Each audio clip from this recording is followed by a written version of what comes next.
আপনি যে অভিষেক ব্যানার্জির কথা বলছেন, সে অভিষেক ব্যানার্জি কি পার্লামেন্টে ছিল? ভোট চুরি করে জিতলো, যে পার্লামেন্টে গেল, কি হলো? কি করলেন উনি? একটা শব্দ খরচ করেছেন?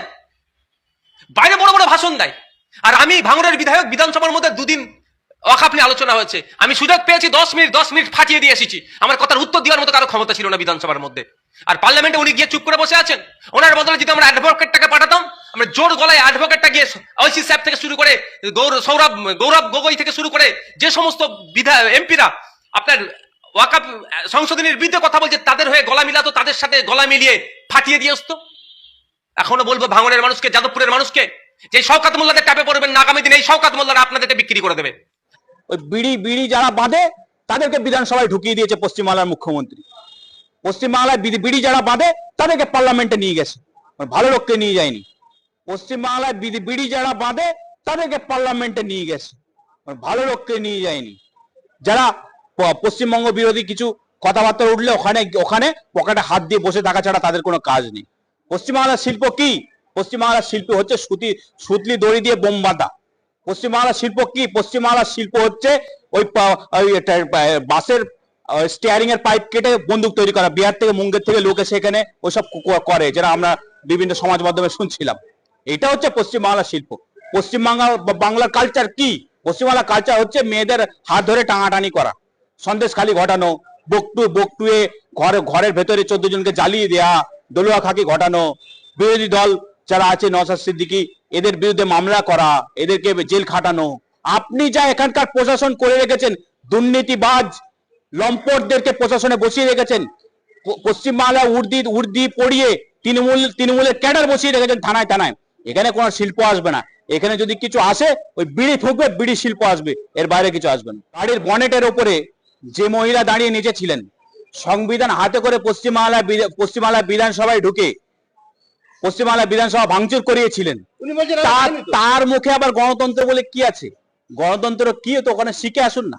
যারা ভারতবর্ষকে লুট করলো 190 বছর ধরে, তাদের গিয়ে সুনাম করছে, লজ্জাজনক ব্যাপার। পশ্চিমবাংলাকে ভিখারি বানিয়ে, ধারের ওপর ধার করে, বিড়ি বাঁধা শিল্প করে, পশ্চিমবাংলা বেকারদেরকে টোটোওয়ালা বানিয়ে আপনি ওখানে শিল্প করতে গেছেন, লজ্জাজনক ব্যাপার। আপনি বলছেন পশ্চিমবাংলা বিধানসভা ভেঙেছেন সংবিধান হাতে করে, কিন্তু মুখ্যমন্ত্রী বলছে তো আমি ভাঙিনি। তো ভাঙেনি তো কি করছিল? আপনার সেদিনকার এমএলএ আরাবুল ইসলাম, ওই অর্জুন সিং, সেদিন কি করছিল? চেয়ার যখন তুলে মারছিল মাটিতে, তখন আপনি কি করছিলেন? সামনে তো দাঁড়িয়েছিলেন, কই বাউন্ড করতে পেরেছেন? আপনি মজা দেখেছেন, গোটা টিভিতে গোটা পশ্চিমবাংলা দেখেছে। আপনি টাটাকে তাড়িয়েছেন, আপনি বড় বড় শিল্পপতিকে তাড়িয়েছেন। আপনি এখানে ল অ্যান্ড অর্ডার ঠিক করবেন না, আপনি এখানকার প্রশাসন ঠিক করবে না। কোন ডাক্তার ডিউটি করতে গেলে তাকে রেপ হতে হবে, মার্ডার হতে হবে, তার লাশকে আবার তাড়াতাড়ি করে ডিসপোজাল করে দেবেন। যে ওই ডিসপোজালে সাহায্য করবে, জ্বালিয়ে দেবে, তাকে আবার পৌরসভার চেয়ারম্যান করবেন। আর আপনাকে দেখে শিল্প আসবে? আপনাকে দেখে শিল্প তো দূর থাক, লন্ডন থেকে বাঁদরও আসবে না পশ্চিমবাংলায়। মুখ্যমন্ত্রী বলছেন যে আমি সংখ্যালঘু দরদি, এবং লোকে বলে, কিন্তু সেই মুখ্যমন্ত্রী নওশাদ সিদ্দিকী হারার জন্য বিভিন্ন রকম কৌশল করছে। আর সেই নওশাদ সিদ্দিকী তৃণমূলের 42 জন এমএলএ থাকা সত্ত্বেও সেই নওশাদ সিদ্দিকী ঈদের জন্য স্পেশাল ট্রেনের দরবার করেছে শিয়ালদা রেলওয়ে, তার দরবার মঞ্জুর করে স্পেশাল ট্রেন চালানোর সিদ্ধান্ত নিয়েছে। কি বলবেন? এটা তো দরকার, এটা মুখ্যমন্ত্রীর উচিত ছিল এই মালদা মুর্শিদাবাদের জন্য স্পেশাল ট্রেনের চিঠি লেখা আলাদা করে। এক সময়কার রেলমন্ত্রী, যিনি ইলেকট্রিফিকেশন হতে দেননি মালদা মুর্শিদাবাদে, নদিয়াটা দিয়ে থামিয়ে দিয়েছিলেন। অধীর চৌধুরী রেলমন্ত্রী হওয়ার পরে মুর্শিদাবাদে ইলেকট্রিফিকেশন হয়েছে। পশ্চিমবাংলার মানুষ তো জানে, কত মিথ্যা কথা বলবেন। এক সময় দুধ বেচতেন মুখ্যমন্ত্রী, আজকাল দেশ বেচছেন, রাজ্য বেচছেন, চাকরি বেচছেন, কয়লা বেচছেন। আর কি আছে আপনার পক্ষে? এটা লজ্জাজনক ব্যাপার। এক সময় দুধ বেচেছেন, এখন চাকরি বেচছেন, দেশ বেচছেন, জমি বেচছেন। কলকাতার বেআইনি ভাবে বিল্ডিং হচ্ছে। লন্ডনে কি কোনো বিল্ডিং পুকুরের ওপর হয় নাকি? কোনো বিল্ডিং হেলে যায় লন্ডনে? এরকম হয় না, এটা পশ্চিমবাংলায় হয়। ওখানকার লোকেরাও জানে যে আপনি কিরকম প্রশাসন এখানে চালান। তো সুতরাং আপনাকে ওখানে কালো পতাকা দেখায়নি, জুতো দেখায়নি, কপাল ভালো। একটা শিল্প তো দূরের কথা, একটা বাঁদর আসবে না লন্ডন থেকে পশ্চিমবাংলায়। আমরা দেখলাম যে মেদিনীপুর পাঁশকুড়া কালীমাতার সঙ্গে সেই জায়গায় একটা 16 দলীয় ফুটবল খেলা হবে। ফুটবল খেলার যে ইশতেহার, সেই ইশতেহারে লেখা রয়েছে যে 16টি দলের মধ্যে কোনো দলে মুসলিম সম্প্রদায়ের প্লেয়ার খেলতে পারে। এটাকে আপনি কেমন ভাবেন? সেটা তাদের বিবেচনার বিষয়, এটা তাদের আভ্যন্তরীণ বিবেচনার বিষয়। তবে এরকম হওয়া উচিত নয়। ভারতবর্ষ সার্বভৌম দেশ, সবাই খেলাধুলাতে কোনো জাতপাত বলে কিছু হয় না। অভিনয়, খেলাধুলা, এগুলোতে কোনো জাতপাত ঝুঁকে গেলে এটা মানুষের ক্ষতি। আমরা বিভিন্ন যারা ভালো খেলাধুলা করে, সে বিদেশি প্লেয়ার হলেও আমরা বলি না ভালো খেলেছে, তো তখন তার দেখি না তার জাত কি, তার সে কোন দেশ বিলং করে, সে এসটি না ওবিসি, এসব দেখি না। সুতরাং ভালো খেলোয়াড়, এগুলো ট্যালেন্টকে সম্মান জানানো উচিত। এই যে বক্তব্য পশ্চিম বাংলা একদম পাঁশকুড়া, সেই জায়গা থেকে এই শুভেন্দু অধিকারী যাকে পর এক ভড়কাও ভাষণ যে সংখ্যালঘু মুসলিম বিরোধী কথা বলছে, তার প্রতিফলন বলে এটা তার রাজনৈতিক স্ট্যান্ডে সে মনে করেছে এই ধরনের স্ট্যান্ড নিলে তার পার্টির ভালো হবে, তাই হয়তো সেই স্ট্যান্ড ধরেছে। আগামী দিনে বুঝতে পারবে ভোট বাক্সে ভালো হয়েছে না খারাপ হয়েছে।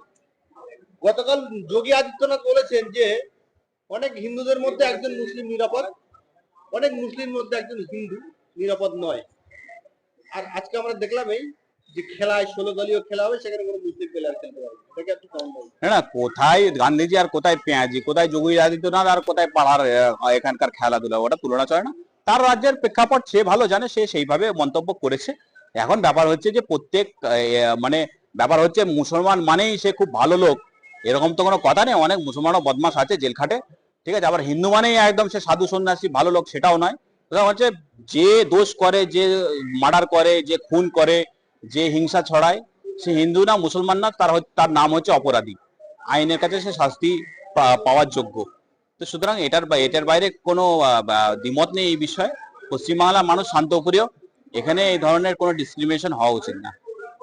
রাজ্য গরিব, আমাদের রাজ্যের উপরে কোটি কোটি টাকা ঋণ রয়েছে, আমাদের রাজ্যের সরকারি কর্মীদের দিয়ে দিতে পারছি না, কিন্তু আমাদের রাজ্যের মুখ্যমন্ত্রী এই যে লন্ডনে গেল কিসের জন্য আমরা বুঝতে পারলাম না, এবং সেখানে গিয়ে হুলালা এবং কিছু ঠান্ডা ড্রেস পরে ঘোরার দৃশ্য আমরা দেখতে পাচ্ছি। পশ্চিম বাংলাটাকে তো একদম শ্মশানে পরিণত করে দিয়েছে।